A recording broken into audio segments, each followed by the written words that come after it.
Shalom semua, nama saya Gabriel, saya dari Era Community, dan sekarang saya kelas 3 SMA yang sedang mencoba untuk mendaftar di Fakultas Kedokteran di universitas pilihan saya. Untuk prosesnya memang gak gampang. Saya capek belajar, capek ngerjain PR, begadang, bahkan saat mendaftar pun saya sempat pesimis. Karena saking banyaknya persaingan, daya tampung yang sedikit, itu beneran membuat saya takut kalau misal saya nggak keterima tuh gimana ya nantinya. Tapi saya tetap berpegang teguh pada janji Tuhan yang ada di Amsal 23 ayat 18 dan Yeremia 29 ayat 11. Yang intinya Tuhan sudah punya rencana untuk saya dan pastinya itu adalah rencana yang terbaik bagaimanapun prosesnya. Itu juga yang mendorong saya untuk tetap finish strong, entah gimana atau kapan, tapi saya percaya pasti ada. Pada akhirnya,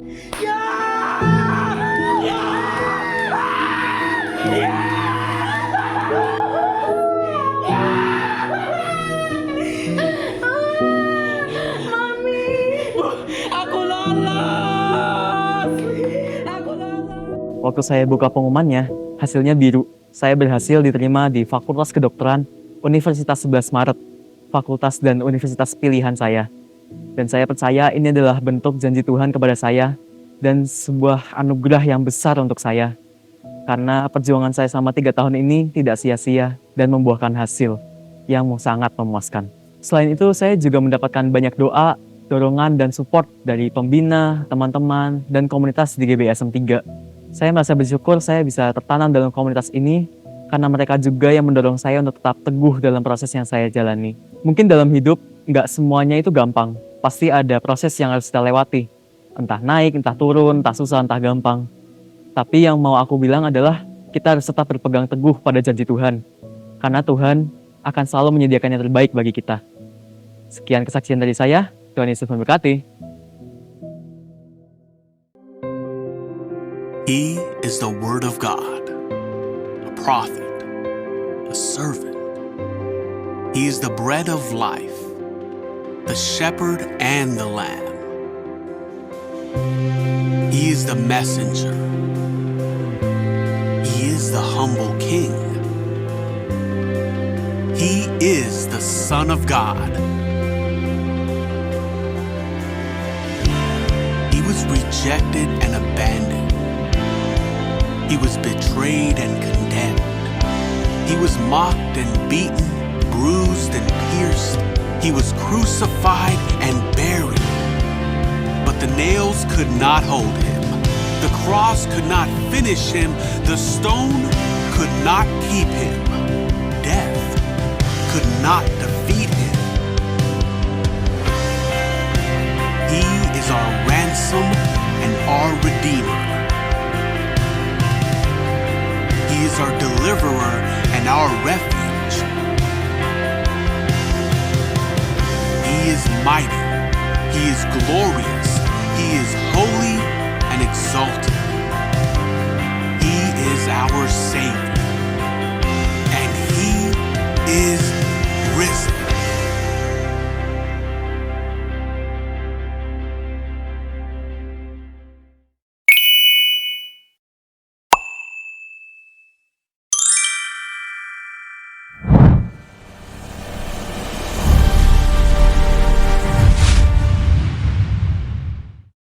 Ya, nanti habis ini kesaksian.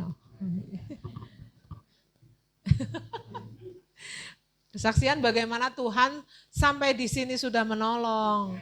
Ya, 14 tahun perjalanan seolah tanpa Tuhan gitu kan. Tapi tadi malam sudah diteguhkan dan ke depan bersama Tuhan terus melangkah. Oke. Dan kemudian saya bisa lihat dari sini. Ada rangkaian doa pagi di hari Selasa jam 5 pagi. Bapak Ibu Saudara bisa bersama-sama bergabung lewat Zoom di hari Selasa ya. Kemudian ada encounter tanggal 1 Mei dari Jumat jam 18.30 onsite. Jangan lewatkan karena encounter night ini akan mempersiapkan juga untuk pelayanan di hari minggu pertama di bulan Juni. Bapak Ibu juga bisa infokan untuk kaderisasi tari anak-anak, remaja atau mungkin dewasa yang bisa mengikuti kaderisasi tari di hari Selasa 28 April 2026. Ya mungkin Bapak Ibu Saudara punya putri yang bisa didorong untuk mengikutinya. Oke, kemudian di tanggal 1 Mei itu kan hari libur ya.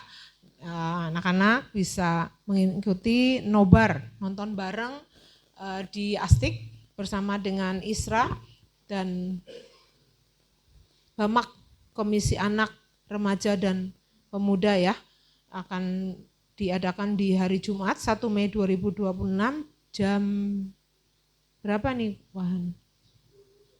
Jam 10 sampai jam 12 untuk SD, kemudian yang jam 1 sampai jam 3 itu untuk SMP dan SMA. Nino, Tian jangan lupa ya. Celo juga berarti. Ada Ero Community hari Sabtu 2 Mei 2026 jam 5 sore ya di GBI Asem 3 disertai dengan perjamuan kudus. Dan minggu depan kita ada ibadah raya di hari Minggu 3 Mei 2026 akan dilayani oleh Pastor Daniel ya, dan juga disertai juga ada live streaming di jam 9 pagi. Ibadah 4 kali 6.30, jam 9, jam 11 dan jam 5 sore. Disertai dengan perjamuan kudus. Bapak Ibu bisa memberikan persembahan Bapak Ibu lewat barcode yang bisa di scan barcode di layar dan kemudian atau lewat kotak persembahan yang sudah disediakan. Mari kita sama-sama bangkit berdiri. Kita akan membaca satu ayat sebelum kita mulai ibadah kita. Matius 9 ayat 37 dan 38. Sama-sama kita baca 2, 3. Matius 9 ayat 37 dan 38. Maka katanya kepada murid-muridnya, tuaian memang banyak tetapi pekerja sedikit. Karena itu mintalah kepada Tuhan yang empunya tuaian supaya ia mengirimkan pekerja-pekerja untuk tuaian itu. Ada waktu 1 menit untuk connecting time. Mari Bapak Ibu bisa gunakan waktu ya 1 menit di komunitas ya, ngobrolin lebih sering menunjukkan kasih melalui tindakan atau melalui kata-kata yang menguatkan di komunitas Bapak Ibu Saudara ya. Lebih sering menunjukkan kasih melalui tindakan atau melalui kata-kata yang menguatkan.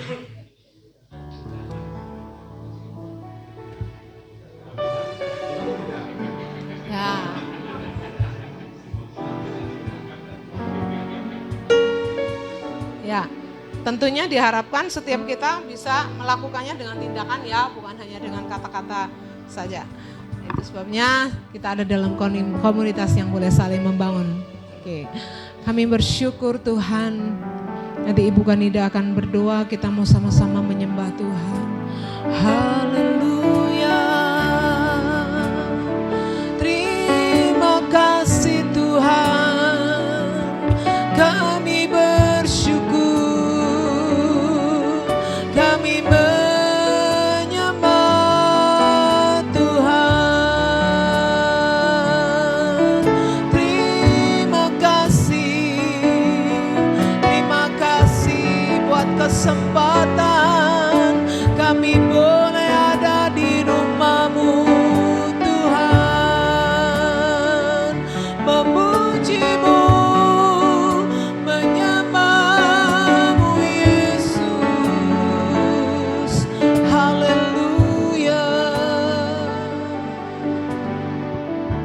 Saudara-saudaraku, mari satukan hati untuk doa syafaat. Bapa di dalam surga, yang kami sembah dalam nama Tuhan Yesus Kristus, kami mengucap syukur untuk semua kebaikan-Mu. Kami berdoa buat para pemimpin, dari Bapak Presiden Prabowo, jajaran menteri-menterinya, dan kepala daerah, supaya tidak tergoda untuk korupsi, melainkan hidup jujur dalam kebenaran dan takut akan Tuhan. Kami berdoa juga buat Indonesia. Kiranya Indonesia menjadi bangsa yang revival dan transformasi untuk menjadi berkat negara dan bangsa.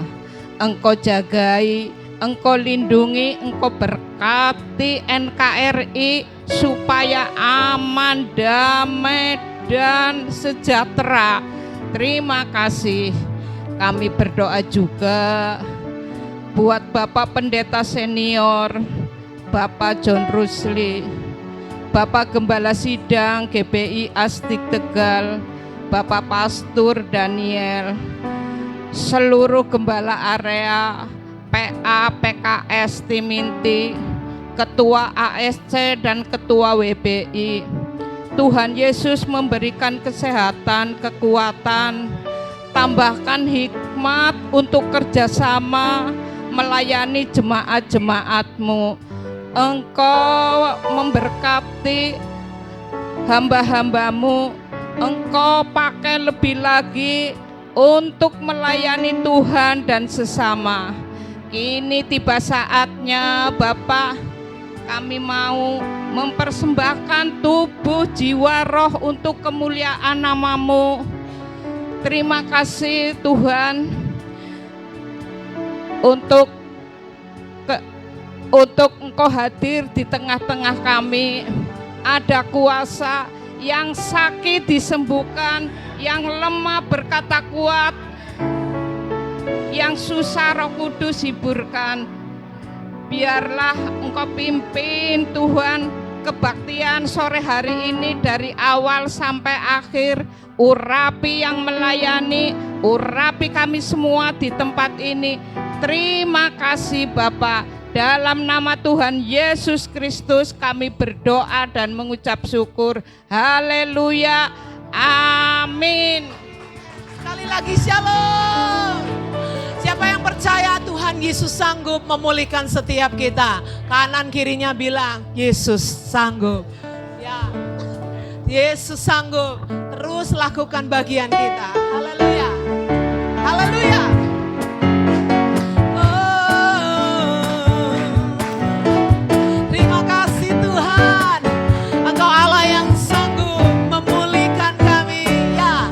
Apa yang tak pernah dilihat mata, yang tak pernah didengar telinga, yes, yang tak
Allah yang tak pernah dilihat mata, yes, yang tak pernah didengar telinga,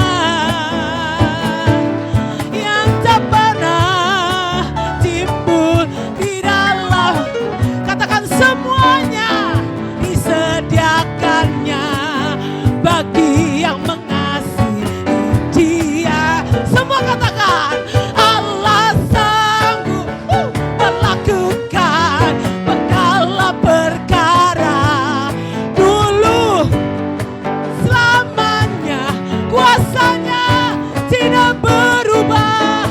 Allah sanggup, yes, melakukan segala perkara, ya, dulu, sekarang, dan selamanya kuasanya. Ya, jemaat Tuhan sama-sama katakan Allah sanggup.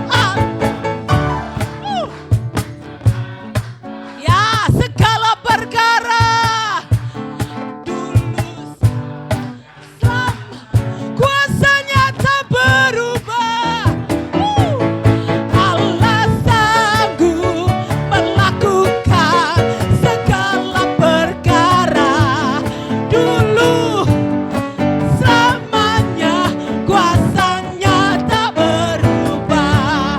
Dulu selamanya, kuasanya tak katakan semua, dulu sekarang, dulu dan dulu dan selamanya, kuasanya tak berubah. Yang percaya Yesus sanggup, berikan tepuk tangan yang lebih meriah lagi. Haleluya. Haleluya. Puji Tuhan. Thank you Lord Jesus. Terima kasih Tuhan. Kami mengucap syukur karena kami menyembah Allah yang hidup, Allah yang sanggup melakukan segala perkara di dalam hidup kami. Dia sanggup, Yesus sanggup melakukan perkara yang besar. Dia sanggup, Yesus sanggup memulihkan yang terluka, menyembuhkan. Katakan Dia sanggup memulihkan hidupku.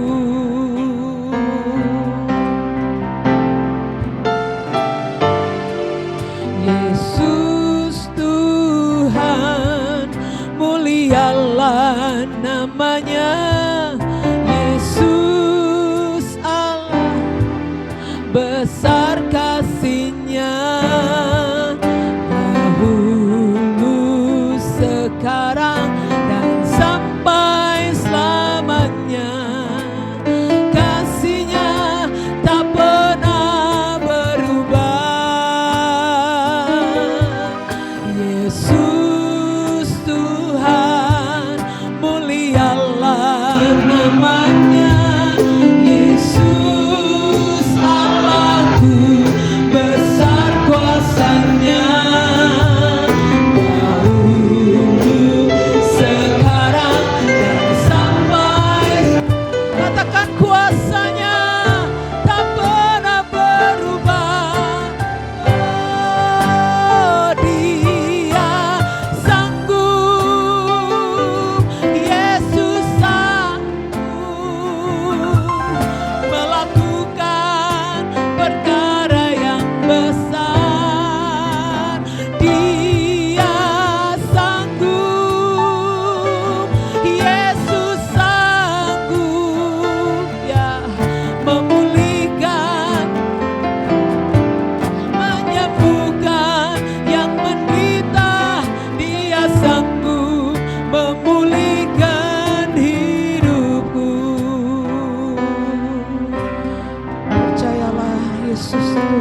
Katakan besar kasih-Nya. Dahulu, sekarang, dan sampai selamanya. Kasih-Nya tak pernah berubah.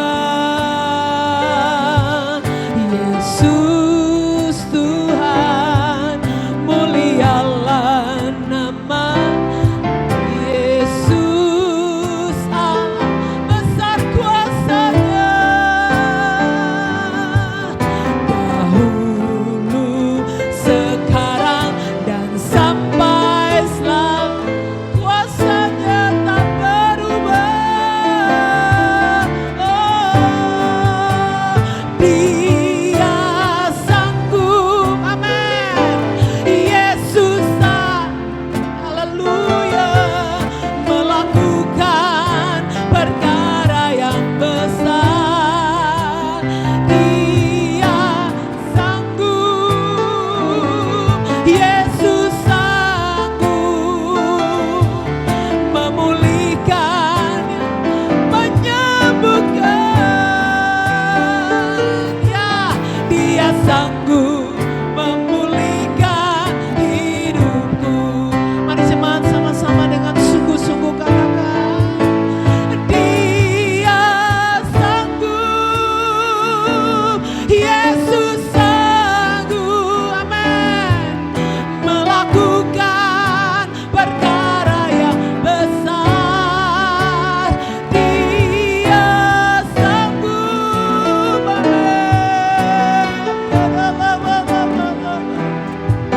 memulihkan yang terluka, menyembuhkan yang menderita. Dia sanggup, Dia sanggup memulihkan. Dia sanggup, Yesus, amin, melakukan perkara yang, amin, Dia sanggup, Yesus sanggup memulihkan yang terluka, menyembuhkan yang menderita. Dia sanggup memulihkan. Mari sembah Dia, haleluya. Yesus yang sanggup, Yesus Engkau sanggup memulihkan. Dia sanggup, Allah yang kita sembah, Allah yang sanggup melakukan segala perkara. Engkau sanggup Tuhan, kami menyembah. Kuasa-Mu tak berubah, kasih-Mu tak berubah, dulu, sekarang, dan selamanya. Kami menyembah-Mu Tuhan. Engkau sanggup, Engkau sanggup Tuhan. Yesus, Engkau sanggup. Ya Allah. Mungkin engkau sedang menghadapi kondisi seolah-olah jalan buntu. Bahkan mungkin sesuatu yang rasa-rasanya gak mungkin terselesaikan. Tetapi percayalah, kita menyembah Allah yang hidup, Yesus namanya, yang sanggup melakukan segala perkara di dalam hidup kita. Baik itu memulihkan keluarga kita, memulihkan ekonomi keluarga kita, memulihkan hubungan yang retak antara saudara bersaudara, memulihkan hubungan yang retak di antara keluarga, bahkan hal-hal yang jauh, apapun yang sedang kau hadapi, Yesus sanggup melakukan perkara yang besar. Bahkan sakit penyakit yang mungkin saat ini kau rasakan itu menjadi duri dalam dagingmu, percayalah Yesus sanggup memulihkan. Mari angkat tanganmu bersama-sama. Percayalah Yesus ada di tempat ini. Dia sanggup memulihkan engkau. Dia sanggup. Yesus. Amin, amin. Melakukan perkara yang besar. Dia sanggup. Yesus sanggup, amin, memulihkan, ya, menyembuhkan yang menderita. Dia sanggup memulihkan. Mari sama-sama katakan, Dia sanggup. Yesus sanggup melakukan perkara yang besar. Dia sanggup, amin. Yesus sanggup memulihkan yang, ya, menyembuhkan yang Dia sanggup. Haleluya. Jemaat saja dengan sungguh-sungguh angkat tanganmu.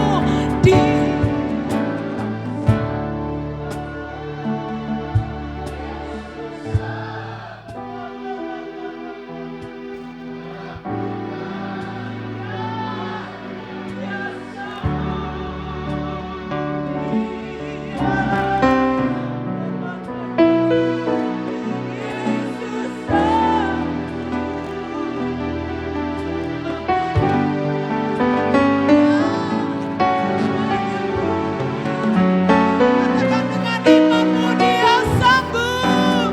Yesus sanggup. Dia sanggup. Yesus sanggup melakukan perkara yang Dia sanggup. Yesus sanggup memulihkan yang terluka, menyembuhkan yang menderita. Dia sanggup memulihkan hidup. Dia sanggup. Dia sanggup memulihkan hidup. Dia sanggup. Dia sanggup. Dia sanggup. Dia sanggup. Yesus sanggup. Amin. Engkau Allah yang sanggup, Engkau Allah yang memulihkan kami, Engkau Allah yang memerdekakan kami, dan terlebih Tuhan, Engkau Allah yang mendampingi setiap kehidupan kami. Biarlah kami hidup dalam komunitas yang benar, biarlah kami hidup dalam komunitas yang luar biasa. Engkau sanggup memulihkan segala sesuatu. Dalam nama Tuhan Yesus, Bapa, berikan hati seorang hamba dan berikan telinga seorang murid. Biarlah kami boleh mendengarkan kebenaran firman-Mu. Bukan hanya sebagai pengetahuan, tetapi kami rindu kami boleh menjadi pelaku-pelaku kebenaran firman-Mu. Dan kami boleh memberitakan bahwa Engkau adalah sumber kebenaran kami. Hanya di dalam nama Tuhan Yesus kami mengucap syukur. Amin. Silakan duduk Bapak Ibu yang kekasih. Luar biasa. Selamat sore dan puji Tuhan, saya ada bersama-sama dengan jemaat GBI Serayu. Ya. Sore hari ini kita mau sama-sama belajar. Saya juga belajar, Bapak Ibu. Sore hari ini saya akan menyampaikan tentang kuat dalam komunitas dengan menjaga kesatuan. Ya, mungkin yang tadi pagi datang ibadah bahwa komunitas itu sangat penting. Komunitas itu sangat mendukung kita. Komunitas itu sangat mempengaruhi kehidupan kita. Ya, bacaan firman Tuhan sore hari ini kita mau baca Filipi 2 ayat 1 sampai 4. Boleh ditayangkan? Filipi 2 ayat 1 sampai 4. Ya, nanti Pak Handoyo akan membantu ya. Kita mau baca sama-sama, biarlah firman Tuhan itu boleh menjadi rema dalam kehidupan kita dan kita boleh menjadi pelaku. Filipi 2 ayat 1 sampai 4. Bapak Ibu boleh membuka di digital map, digital Alkitab ya. Sekarang saya lihat jarang yang bawa Alkitab ya. Bawanya Alkitab. Ya, itu sangat mudah dan ada di mana-mana. Boleh kita mau sama-sama baca Filipi 2 ayat 1 sampai 4. 1, 2, 3. Karena itu jika ada, mulai dari awal ya, sorry. Ya, oke, baik. Filipi 2 ayat 1 sampai 4. Silakan boleh memulainya, Bu Indah boleh membantu. 1, 2, 3, 4. Ya, pagi. Saya baca dulu ya. Saya belum buka karena di situ. Filipi 2 ayat 1 sampai yang keempat. Saya buka Alkitab dulu ya. Bapak Ibu sebentar. Oke, baik. Filipi 2 ayat 1 sampai 4. 1, 2, 3. Jadi karena dalam Kristus ada nasihat, ada penghiburan, ada persekutuan roh, ada kasih mesra dan belas kasihan.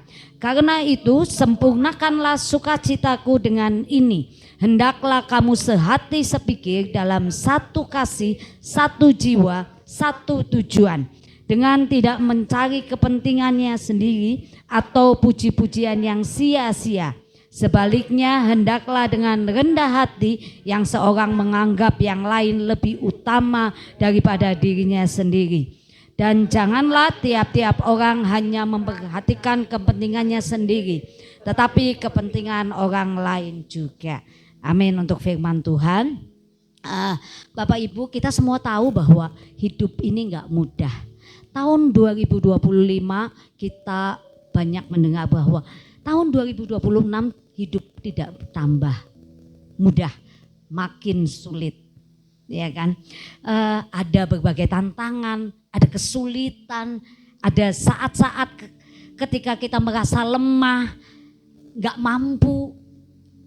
Tapi sebagai orang percaya kita memiliki harapan dan yang pasti kekuatan yang datang dari Tuhan. Dan salah satu cara untuk mengalami kekuatan itu adalah melalui komunitas. Ya, kita nggak mudah dan mungkin banyak kesaksian ya, Bapak Atang yang menghadapi proses hidup nggak mudah, tetapi dia kuat karena ada komunitas. Begitu Pak Atang? Iya. Jadi apa itu sih komunitas? Kita mau belajar bahwa komunitas adalah tempat di mana kita dapat berbagi beban, mendukung satu sama lain dan membangun satu sama lain. Ketika kita kuat dalam komunitas, kita akan menghadapi tantangan dengan lebih percaya diri.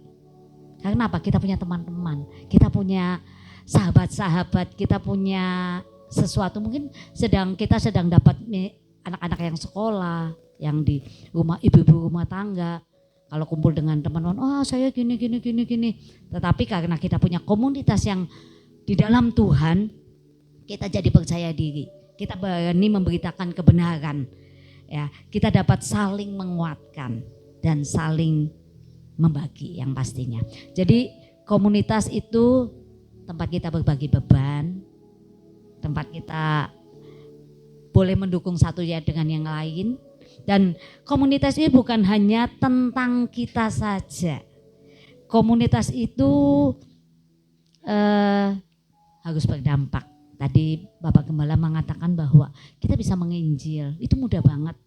Kalau saya percaya kalau komunitas kita kuat, kita memberitakan kebenaran, kita pasti nggak takut. Kita pasti akan memberitakan bagaimana kebaikan Tuhan, bagaimana luar biasanya Tuhan dalam kehidupan kita. Biarlah komunitas juga menjadi dampak. Kita ada di dalam komunitas, kita berdampak bagi dunia sekitar kita. Ketika kita kuat, kita dapat menjadi berkat bagi orang lain. Bagaimana kita akan menjadi berkat kalau kita nggak kuat? Pak Atang kuat Jadi bisa bagi berkat pada saat Pak Atang mengalami kesembuhan, dia bisa bagi contoh, bisa mengatakan kepada maaf almarhum Pak Suwandi, saya sembuh Pi, nih saya ke sana, ayo Pi ke Pineng gini. Karena apa? Pak Atang kuat. Karena Pak Atang sudah mengalami bahwa Tuhan itu baik. Sehingga dia bisa berbagi berkat. Sehingga dia bisa berdampak. Saat ini Pak Atang bisa menyaksikan, memberitakan Injil itu dengan kehidupan, kesaksian, kesembuhan yang Pak Atang terima oleh Tuhan. Dia sanggup memulihkan segala sesuatu. Dan boleh memulihkan Pak Atang dari sakit penyakit. Jadi mari kita menjadi komunitas yang kuat, yang berdampak bagi dunia. Mari kita hidup sehati, sepaham, satu tujuan, satu maksud. Dan mari kita menjadi berkat bagi orang lain. Menunjukkan kasih dan kekuatan kepada Tuhan. Ada beberapa hal, ya. Bagaimana sih supaya kita menjadi komunitas yang kuat? Kita harus menjaga kesatuan. Karena dengan tidak bersatu, kita nggak punya komunitas kita nggak kuat. Saya belajar dari Yosua 22. Nanti Bapak Ibu bisa membaca di Yosua 22 dari ayat 1 sampai berikutnya. Kita nggak bisa baca semuanya, tetapi saya banyak belajar. Saya belajar dari kitab ini apa saja sih yang ada. Bagaimana sih kita menjaga kesatuan supaya kita kuat. Ada 3 hal yang saya perhatikan di ayat ini. Yang pertama adalah salah paham bisa menghancurkan persatuan. Itu ada di Yosua 22 ayat yang 10 sampai 12.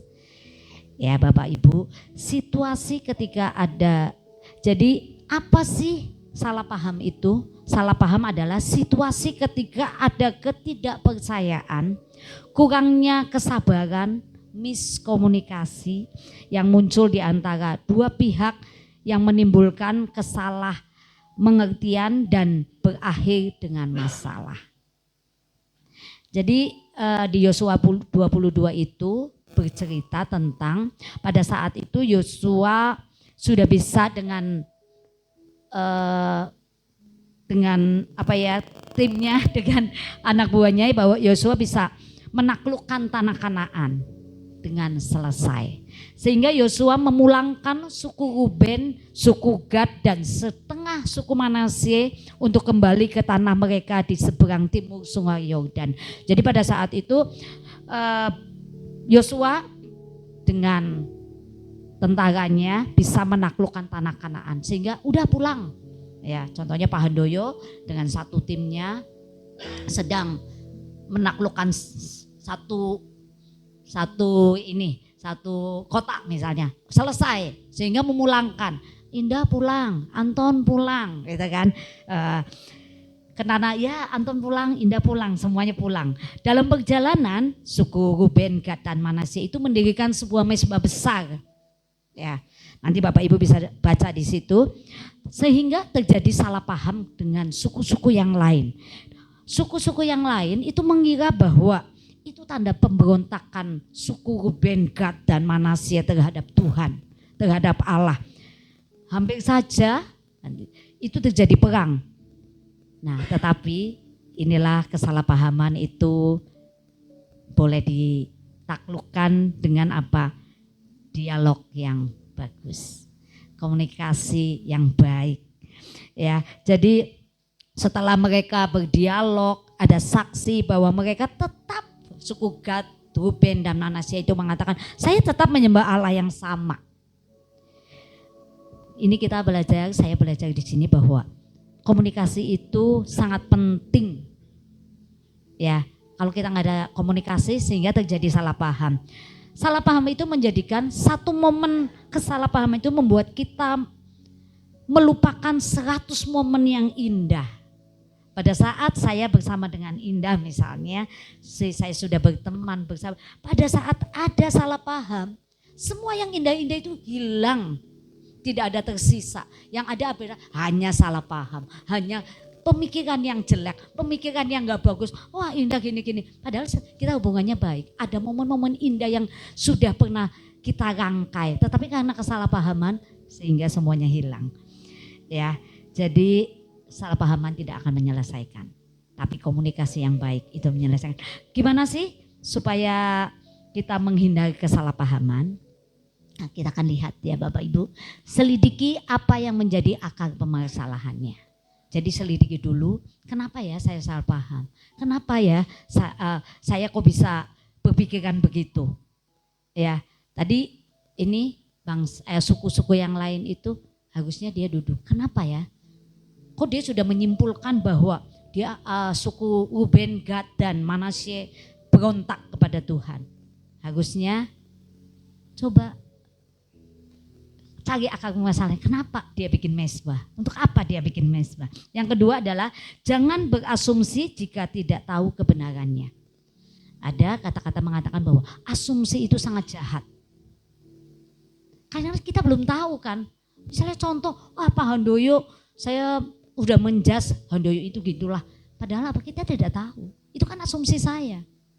Ya kan? Bagaimana kehidupan Pak Handoyo kita nggak tahu. Tetapi sudah asumsi, sudah menjas bahwa Pak Handoyo itu nggak bagus gitu kan. Ya, jadi jangan berasumsi jika nggak tahu kebenarannya.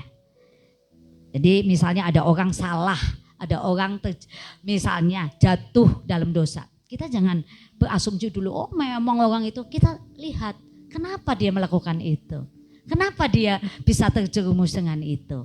Ya, jangan berasumsi dulu, mari kita lihat kebenarannya. Yang berikutnya adalah berpikiran positif dalam memandang suatu keadaan. Kita selalu berpikiran positif, jangan berpikiran negatif. Tuhan Yesus mengatakan bahwa pikirkan apa yang baik, apa yang benar dan apa yang sedap didengar. Itu yang kita pikirkan saja. Kalau yang gak baik-baik gak usah dipikirkan Bapak Ibu. Kemudian yang berikutnya, komunikasi langsung dengan pihak yang bersangkutan. Saya menghadapi ini terjadi dalam kehidupan saya. Jadi ada salah satu orang ya tidak sebut nama menelpon seseorang mengatakan bahwa Lani ini bla bla bla bla bla bla bla.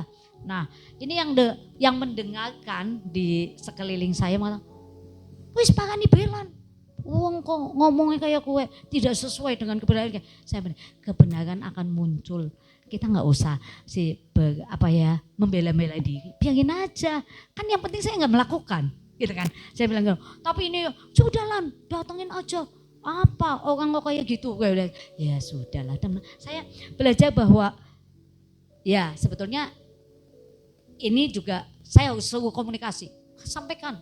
Masa kayak gitu, dia ngomong gitu. Ya sudahlah, nggak apa-apa. Saya berpikir mungkin ya tadi seperti Bapak Gembala mengatakan kalau ada orang yang membuat kita nggak sabar, berarti Tuhan menguji kita supaya kita proses lebih sabar. Itu aja ya Bapak Ibu ya. Jadi saya juga belajar kalau mereka ngata-ngatain saya yang nggak bagus, saya belajar untuk lebih bagus lagi.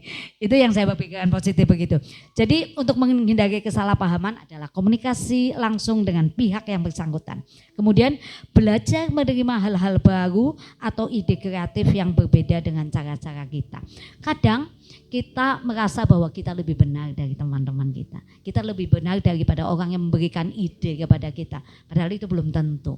Ide orang itu kita sama-sama melakukannya. Dan ide itu mungkin bagus, ide itu baik. Apa yang tidak sama dengan kita itu belum tentu jelek. Apa yang tidak sama dengan kita belum tentu orang itu memberontak kepada kita. Tapi dia ingin memberikan yang lebih baik. Pesan dari hal ini salah. Jadi kita perlu hati-hati agar tidak cepat menuduh atau menyimpulkan. Jadi jangan ada salah paham. Mari kita sama-sama supaya tetap rendah hati. Jadi enggak ada dua pohon yang persis sama. Ada sering kali kakak adik pun enggak sama. Handoyo dengan Yanto meskipun dari satu kandungan beda, walaupun wajahnya kadang sama, ada orang yang salah, tetapi pasti beda, ya kan? Satu pohon nggak akan persis sama. Tidak semua pikiran mengalir dari alur yang sama. Jadi ada banyak hal yang beda. Jadi kesalahpahaman itu biarlah menjadikan kita akan lebih baik. Dan biasanya salah paham itu akan lebih manis, akan lebih dibumbuin kalau ada pihak ketiga yang menyampaikan informasi tanpa kita menanyakan kebenaran terlebih dahulu. Seringkali begitu kan, maksudnya kasih uang, titip uang bisa kurang, titip kata-kata bisa lebih, ya kan, bertambah, ya kan. Jadi pihak ketiga itu bumbunya lebih sedap, sedih jos. Jadi jangan mendengarkan orang ketiga, lebih baik tadi komunikasi dengan baik. Kenapa Pak Handoyo? Katanya Pak Handoyo begini-begini. Taunya enggak. Jangan ya, asumsi, pemikiran yang baik. Ya, jadi itu bahwa kesatuan itu bisa dipicu dengan kesalahpahaman. Yang kedua, kesatuan itu bisa tidak terjadi, kesatuan itu bisa bisa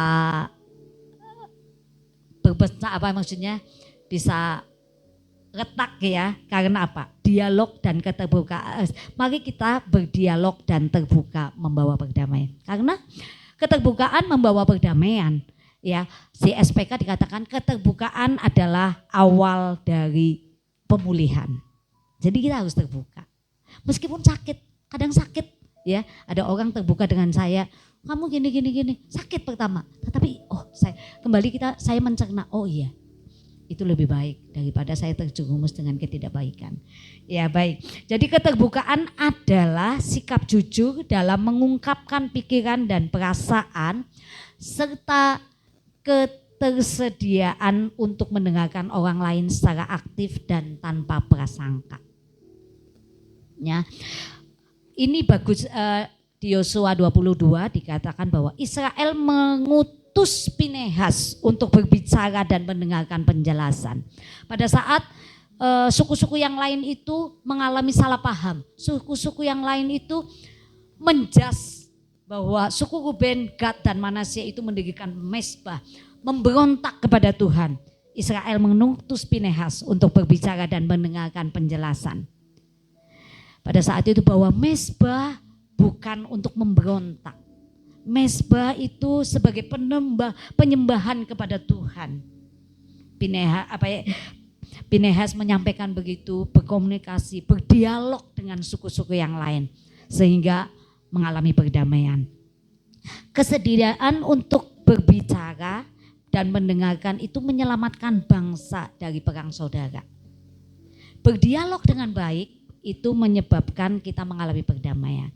Saya di kantor, bos sering diskus dengan Pak Handoyo dengan nada tinggi, tetapi kembali saya berdialog, Handoyo itu orang paling sabar di gereja, orang paling sabar di kantor, gitu kan. Tetapi pada suatu ketika Pak Handoyo itu mengalami pada saat itu Pak Handoyo mengalami saya sampai sempat kaget pada saat Handoyo marah, gitu loh. Wah, Handoyo bisa marah juga, saya kayak gitu kan ya.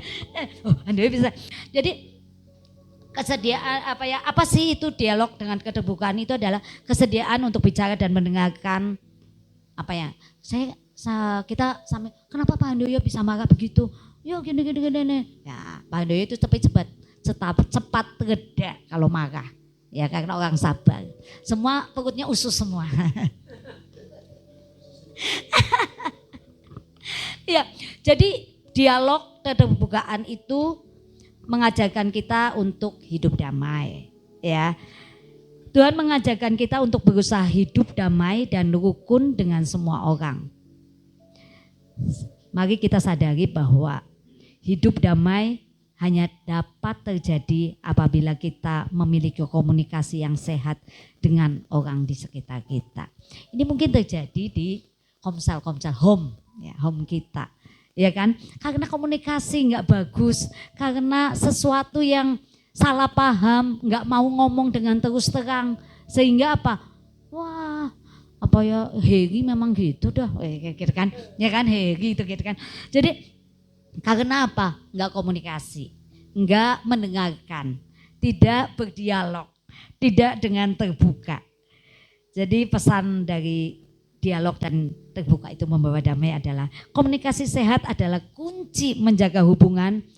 Jangan bertindak berdasarkan asumsi. Apa yang kulihat, pikir benar, tanya dan dengarkan sebelum bertindak. Jadi jangan berasumsi. Kadang kita, menurut aku ini benar nih, gini-gini aku melakukan ini. Tapi itu belum tentu. Mari kita berdialog.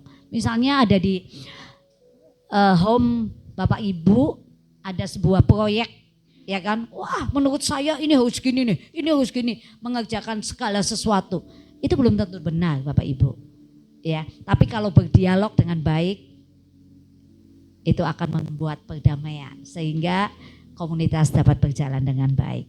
Yang ketiga adalah kesatuan kita berpusat kepada Kristus, kepada Tuhan.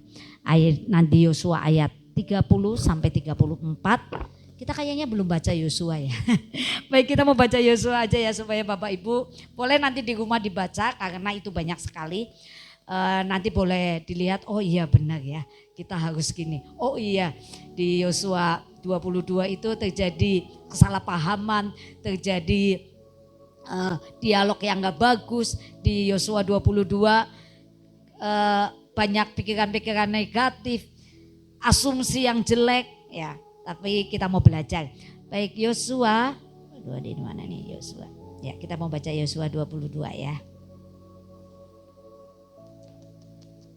Sebentar. Ya, oke. Yosua 22 ayat yang ke-30. Setelah Imam Pinehas dan para pemimpin umat serta para kepala kaum-kaum orang Israel yang bersama-sama dengan dia mendengar perkataan yang dikatakan oleh Bani Ruben, Bani Gad, Bani Manasye itu, mereka menganggap hal itu baik. Tadi ada yang salah paham di pertama bahwa mereka Bani Ruben, Bani Gad dan Bani Manasye mendirikan mezbah untuk pemberontakan. Setelah dikirim Pinehas ya untuk menanyakan, berdialog dengan baik, menyatakan kebenaran apa sehingga Pinehas mendengar dan dia menganggap yang dilakukan oleh Bani Ruben, Bani Gad dan Bani Manasye adalah baik. Kemudian berkatalah Imam Pinehas bin Eliezer kepada Bani Ruben, Bani Gad dan Bani Manasye, sekarang tahulah kami bahwa Tuhan ada di tengah-tengah kita. Sebab tidaklah kamu berubah setia terhadap Tuhan. Dengan demikian kamu telah melepaskan orang Israel dari hukuman Tuhan. Sesudah itu Imam Pinehas dan bin Eliezer serta para pemimpin itu meninggalkan Bani Ruben, Bani Gad di tanah Gilead, pulang ke Kanaan kepada orang Israel. Lalu disampaikanlah berita itu kepada mereka.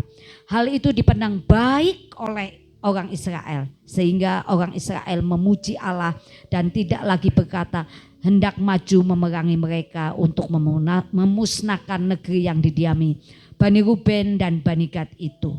Dan Bani Ruben dan Bani Gad menamai mezbah itu saksi, karena ini saksi antara kita bahwa Tuhan itulah Allah.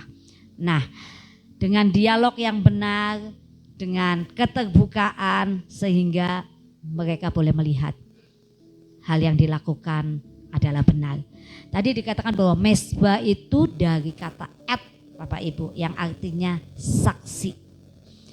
Mereka itu tanda mereka tetap menyembah Allah yang sama.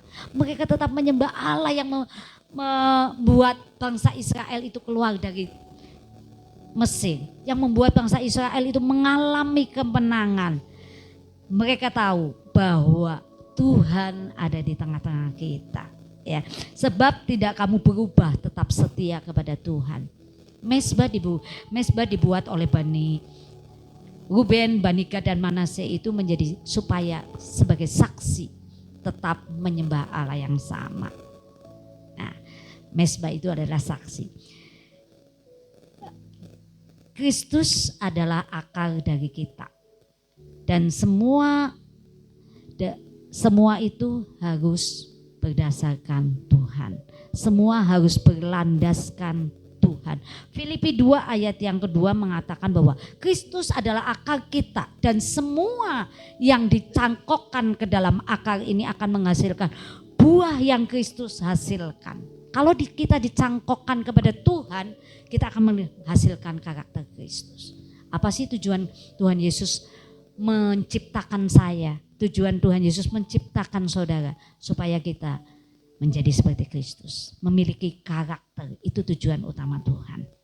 Jadi biarlah kehidupan kita berpusat pada Kristus, membawa damai, membawa sukacita, dan biarlah kasih sukacita itu ada dalam setiap aspek kehidupan kita, sehingga memperkuat, memuliakan Tuhan dalam setiap keadaan.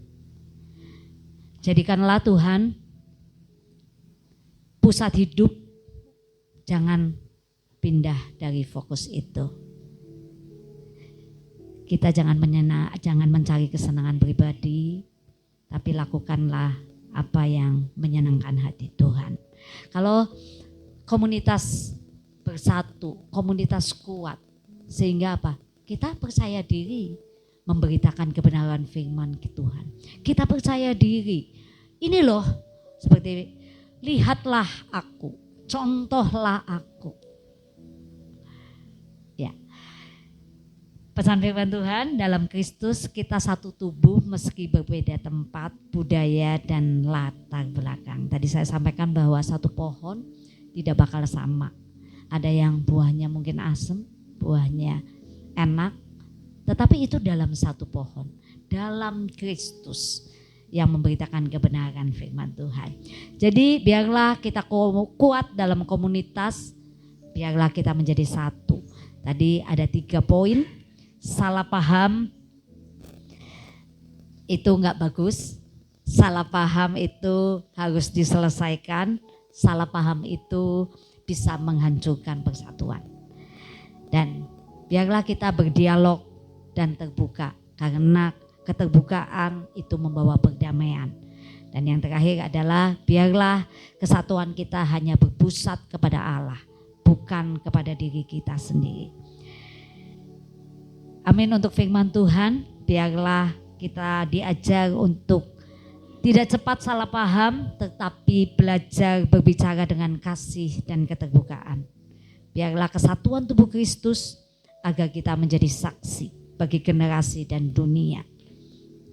Firman Tuhan katakan, jadikanlah semua bangsa muridku. Bagaimana kalau kita nggak bersatu, kita nggak punya kekuatan kesatuan, bagaimana kita bisa menjadikan semua bangsa murid Tuhan Yesus Kristus. Jadi biarlah firman Tuhan ini boleh menjadi rema dan kita boleh menjadi satu. Mari kita angkat pujian, satukan kami. Mari tahan ya. Terima kasih Tuhan, biarlah kami boleh menjadi satu. Biarlah kami boleh belajar berbicara dengan kasih dan keterbukaan. Salah paham mungkin ada dalam kehidupan kami, tetapi Tuhan, biarlah kami berfokus dan biarlah kami berakar di dalam Engkau Yesus. Terima kasih Yesus.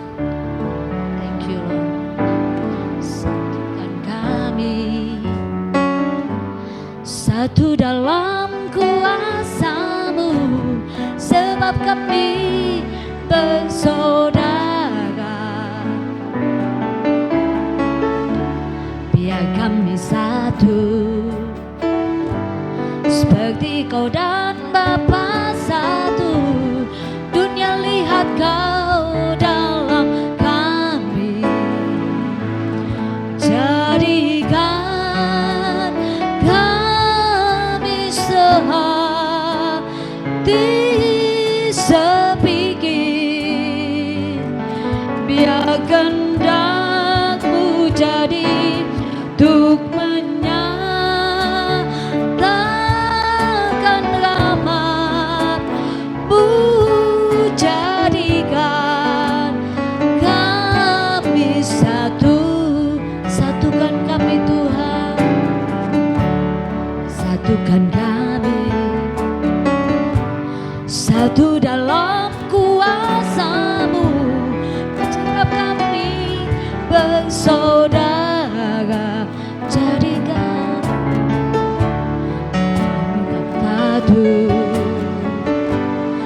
seperti Kau dan Bapa satu. Dunia lihat Kau dalam kami, jadikan kami sehati sepikir. Biar kehendak-Mu jadi untuk menyatakan rahmat-Mu. Jadikan kami satu. Mungkin ada kesalahpahaman dalam kita, dalam komunitas kita, tetapi kita mau belajar seperti Tuhan. Kita boleh berpikir yang positif. Kita tidak mau menuduh, kita tidak mau menghakimi, tetapi kita mau menguatkan. Kita mau ambil bagian dalam masalah saudara-saudara kita yang di dalam satu home. Biarlah kita satu, biarlah kita berdialog penuh keterbukaan, karena keterbukaan membawa perdamaian. Pikirkan yang baik, pikirkan yang indah, dan pikirkan yang sedap didengar. Dan segala sesuatunya bukan karena ego kita, bukan karena kebenaran kita, tetapi mari kita cangkokkan segala pikiran, hati kita, kemauan kita kepada Tuhan Yesus Kristus, sehingga semuanya itu baik. Karena Tuhan itu baik, Tuhan itu satu, seperti Tuhan bersatu dengan Bapa dan Anak. Terima kasih Tuhan. Satukan kami, satu dalam kuasa-Mu, sebab kami bersaudara. Saya serahkan kepada Bapak Pendeta Handoyo.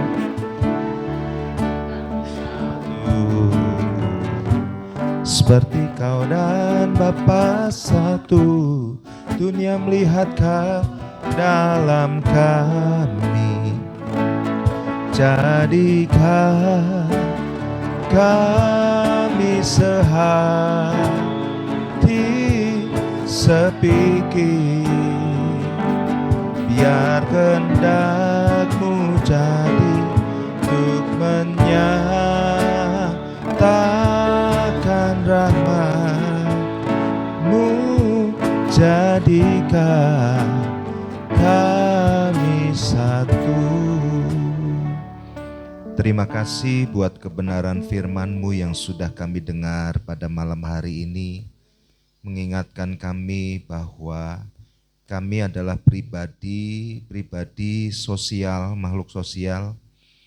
Kami dalam kehidupan kami sehari-hari seringkali mengalami salah paham satu dengan yang lain.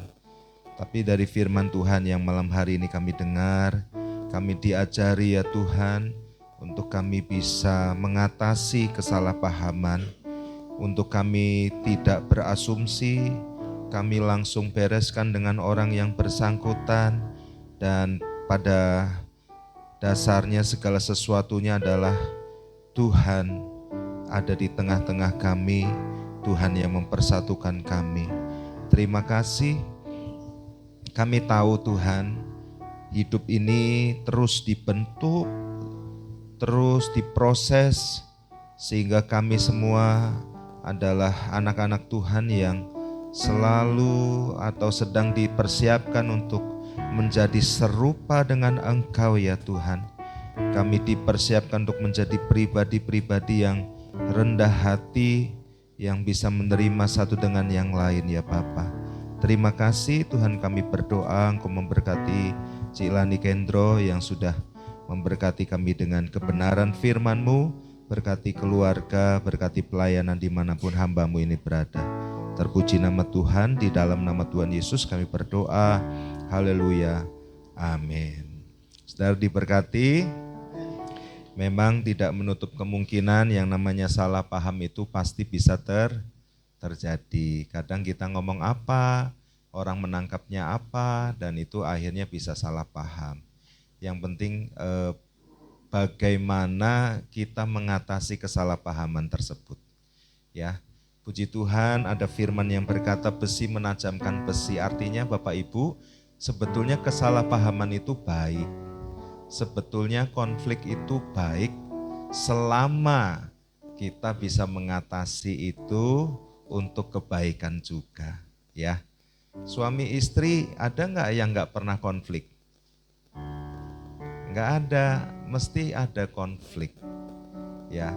Karena sebetulnya yaitu beda budaya, beda latar belakang, dan ketika konflik yang jadi masalah adalah bagaimana menyelesaikan konflik tersebut sehingga bisa menjadi oke, ada kesempatan untuk kita bisa minta maaf. Gampang atau susah Bapak Ibu minta maaf? Ya. Yang lain pihak juga bisa memberikan maaf. Nah, ini satu kesempatan yang baik. Apakah mungkin kita akan mendengarkan kesaksian dari Pak Ade ini yang baru kemarin pernikahan? Bagaimana menjalani kehidupan pernikahan selama ini? Diwakili Bu Sofi? Atau dua-duanya mau?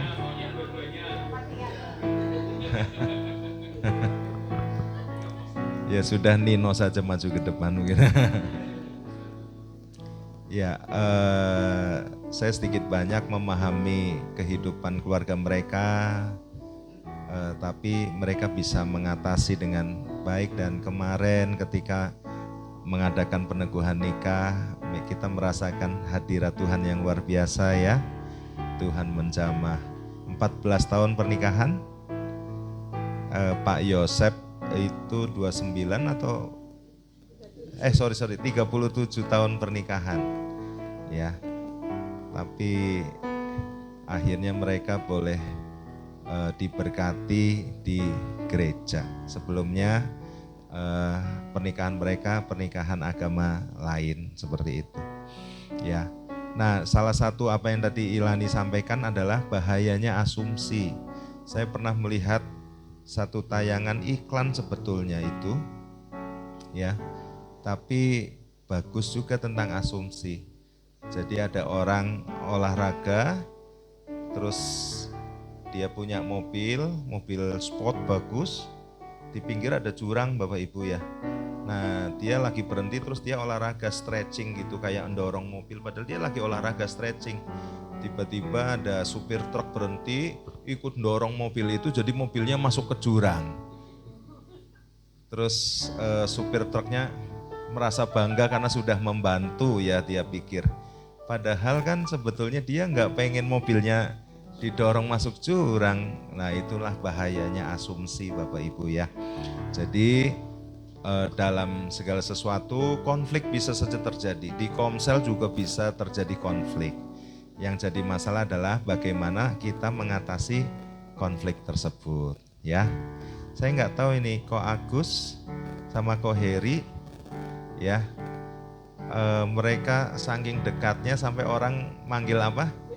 Upin Ipin, kembar Siam, ya, Upin Ipin lah. Mereka sudah bersahabat dari kuliah atau sebelum kuliah malah. Dari kuliah, sama-sama orang Tegal, kuliah di Jogja waktu itu. Terus sampai hari ini mereka berteman. Pernah nggak konflik? Pernah nggak ngalami konflik? Pernah, ya? Pernah. Ya, tapi akhirnya mereka bisa, gaplok-gaplokan, ya. Tapi akhirnya mereka bisa mengatasi itu dan itu sebetulnya mempererat, ya. Sekali lagi terima kasih Ilani untuk berkat firman Tuhannya. Kalau oleh-oleh enggak dibawa, ya, oleh-oleh, ya. Karena habis pulang dari Bali, baru saja mendarat dari Bali, ya, luar biasa. Kita enggak diajak, nanti kapan-kapan mungkin GB Serayu akan ke Bali, ya Bapak Ibu, ya. Iya. Oke, saya kira itu saja. Tidak ada Bapak Ibu, Komsel berjalan seperti biasa, ya. Kemudian ada Encounter Night. Saya nggak tahu, sepertinya Encounter Night kenapa diajuin, karena kemungkinan kita akan melihat film David. Jadi kalau ini sebetulnya film ini diputar di bioskop. Tapi Bapak Ibu ngerti bioskop Indonesia untuk film-film rohani Kristen itu hanya dikasih kesempatan 3 hari saja. Nah, tapi tujuan pembuat film ini sebetulnya saya sendiri belum nonton, tapi katanya bagus. Animasi seperti itu. Pendeta-pendeta juga pada nonton. Dan ini bagus dilihat oleh anak-anak dan untuk kita semua. Jadi Bapak Ibu yang mau nonton, datanglah di Encounter. Jam 6:30 kita akan doa pengurapan dulu untuk semua pelayan Tuhan. Setelah itu kita nonton. Nanti bagi Bapak Ibu yang, oh saya sudah pernah nonton, ya kalau mau pulang nggak apa-apa, seperti itu. Tapi untuk anak-anak SMP dan SMA, SD dan SMP, SMA harus daftar. Kenapa harus daftar? Karena ada sponsor, habis nonton nanti ada dapat, saya nggak tahu ayam KFC apa, McD apa, Dikici atau apa gitu. Ada, ya. Ya kok Wawan nggak boleh daftar yang SMP ya. Nanti ditanya SMP mana gitu. Oke, saya kira itu Bapak Ibu yang belum berkomsel, yang mau berkomsel nanti boleh tanya-tanya ke saya, Pak Wawan, atau ke ini ada PKS C4, Pak Atang, Ko Iwan C7, Ko Anton C5, 457, Pak Ade C2, terus C1 nggak ada, C3 Bu Sri juga nggak ada, C8 itu melalui online. Bapak Ibu kalau aduh saya banyak di luar kota, kalau mau online boleh C8. Nanti kabari saya biar dimasukkan ke grup, nanti soalnya pakainya WA grup. Ya, kenapa? Karena memang anggota komselnya ada yang di Margasari, ada yang tersebar, ini dulu Wancom, C8 ini dulu Wancom, sekarang pindah jadi C8. Ya, jadi kita punya satu komsel yang online nggak apa-apa supaya mengcover, maksudnya gini, kalau memang kadang-kadang sibukan atau lagi kerja atau apa gitu, mungkin bisa ikut komsel yang online seperti itu. Nah, tadi kan sudah dijelaskan melalui komsel. Ya itu kita dilatih untuk bisa saling satu dengan yang lain. Di komsel juga tidak menutup kemungkinan ada konflik, tapi bagaimana kita menyelesaikan konflik tersebut. Ya, seperti itu. Malam hari ini puji Tuhan kita pulang cepat. Mungkin ada yang mau nonton Inul, saya nggak tahu Inul apakah sudah selesai. Kayaknya sudah selesai ya kemarin ya. Ya puji Tuhan. Satu hal yang luar biasa adalah Kota Tegal masuk dalam 10 besar kota tertoleran di Indonesia. Indonesia loh Bapak Ibu. Juara 1 bertahannya tetap Salatiga. Salatiga memang keren sih ya. Nah, apa sih manfaatnya kota tertoleran? Loh, kalau investor mau masuk ke Kota Tegal mereka kan tanya, toleransi umat beragamanya gimana? Gitu. Karena kalau kotanya terkenal nggak toleransi umat beragama, mereka malas untuk invest di kota tersebut gitu. Tapi kalau kota toleransinya bagus, mereka akan bisa invest ya. Kita harapkan Tegal akan semakin maju ya. Terus doakan Bapak Ibu supaya benar-benar Tegal maju. Memang ada sih oknum-oknum tertentu yang kayak kemarin kan kita Natal Kota, ada yang ngasih selebaran, nggak boleh hadir umat, salah satu umat apalah gitu. Tapi ya sudah, itu untuk kepercayaannya dia, kita juga harus hargai dong. Dia percaya kalau datang ke Natal nanti imannya berubah, nah jadi kita hargai kepercayaan mereka juga. Yang penting nggak terjadi apa-apa, mereka nggak anarkis, nah itu yang kita bersyukuri. Ya, saya kira itu saja. Sekali lagi Pak Ade gimana? Atau direkam saja nanti ya? Gas. Ayo kita semua bangkit berdiri. Kunci G. Kita nyanyikan pujian Terima Kasih Yesusku. Terima kasih Yesusku buat yang kau beri. Raya kau sebab hari ini Tuhan adakan syukur bagimu. Sekali lagi terima kasih Yesus, terima kasih Yesusku buat anugerah yang kau beri. Sebab hari ini Tuhan adakan syukur bagimu. Mari angkat tangan kita. Engkau memberkati jemaat-Mu di tempat ini ya Tuhan. Kami percaya Tuhan, berkat-Mu berlimpah-limpah atas kami. Engkau berjanji kami akan semakin naik terus dan bukan menjadi turun. Tuhan, Engkau berjanji memberkati dimanapun kami berada ya Tuhan.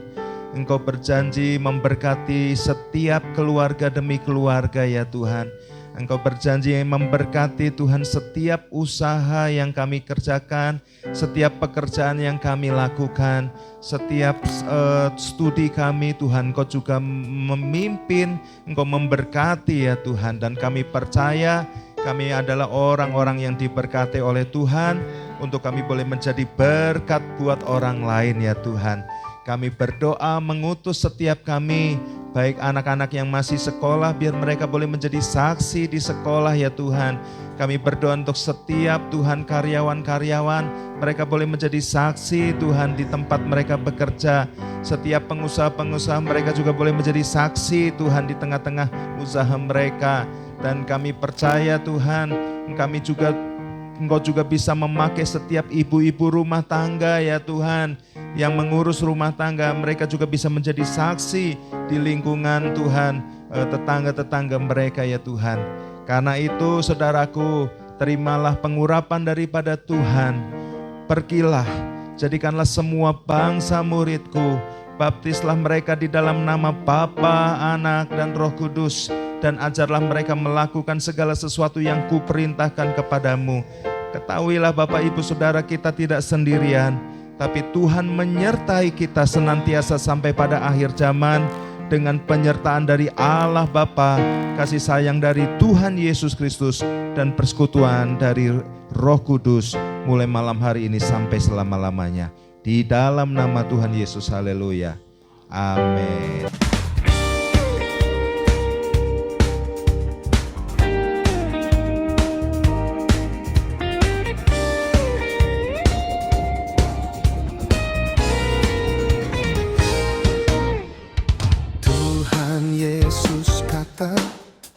Aku harus berbuah, tiada lain cara memuliakan Bapa, menjadi murid Yesus, pengikut sejati, berubah, berbuah baginya.